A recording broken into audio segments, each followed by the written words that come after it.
រឿងព្រានព្រៃនិងសត្វខ្លាកាលពីសម័យបុរាណនៅជិតភ្នំនិងព្រៃជ្រៅមួយមានព្រានព្រៃម្នាក់ឈ្មោះព្រានច័ន្ទព្រានច័ន្ទជាបុរសក្លាហានចេះបាញ់ព្រៃចេះដើរព្រៃនិងរស់នៅដោយពឹងផ្អែកលើធម្មជាតិទោះជាព្រានក្តីគាត់មិនមែនជាមនុស្សសាហាវឡើយគាត់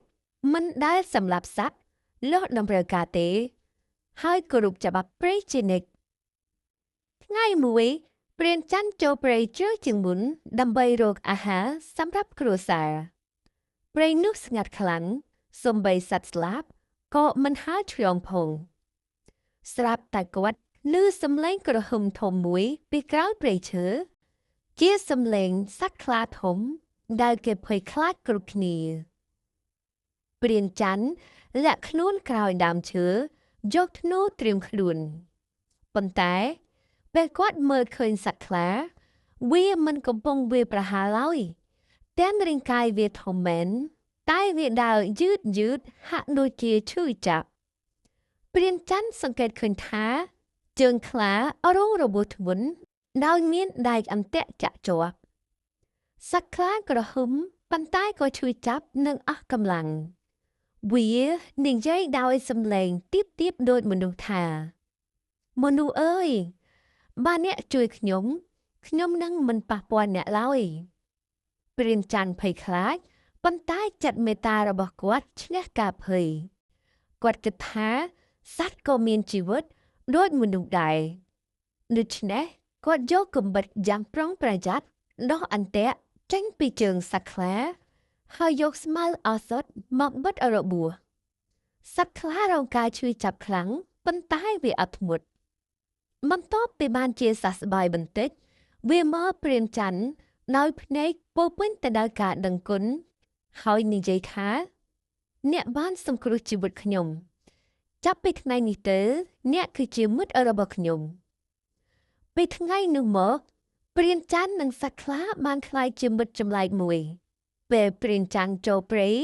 សត្វខ្លានឹងការពារគាត់ពីសត្វសាហាវផ្សេងពេលមានអ្នកអាក្រក់ឬព្រានអាក្រក់ចូលមកនួយសម្លាប់សត្វខ្លានឹងរំខានបណ្ដេញចេញប៉ុន្តែថ្ងៃមួយមានព្រានអាក្រក់មកពីភូមិឆ្ងាយចូលព្រៃដាក់អន្ទាក់គ្រប់ទីកន្លែងសម្រាប់សត្វដោយគ្មានមេត្តា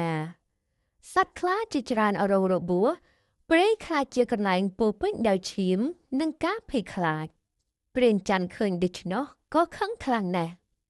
គាត់ជាមួយសត្វខ្លាសហការគ្នាដើម្បីបណ្ដេញព្រានអាក្រក់ទាំងនោះនៅយប់មួយសត្វខ្លាក្រហមធ្វើសំឡេងបង្កការភ័យខ្លាចខណៈព្រានច័ន្ទចេញមកប្រមានថាព្រៃនេះមិនមែនជាសម្រាប់អ្នកសាហាវទេព្រានអាក្រក់ទាំងនោះភ័យខ្លាចរត់ចេញពីព្រៃមិនហ៊ានត្រឡប់មកទៀតឡើយចាប់តាំងពីថ្ងៃនោះមកព្រៃបានវិលត្រឡប់ទៅរកសភាពសុខសាន្តវិញ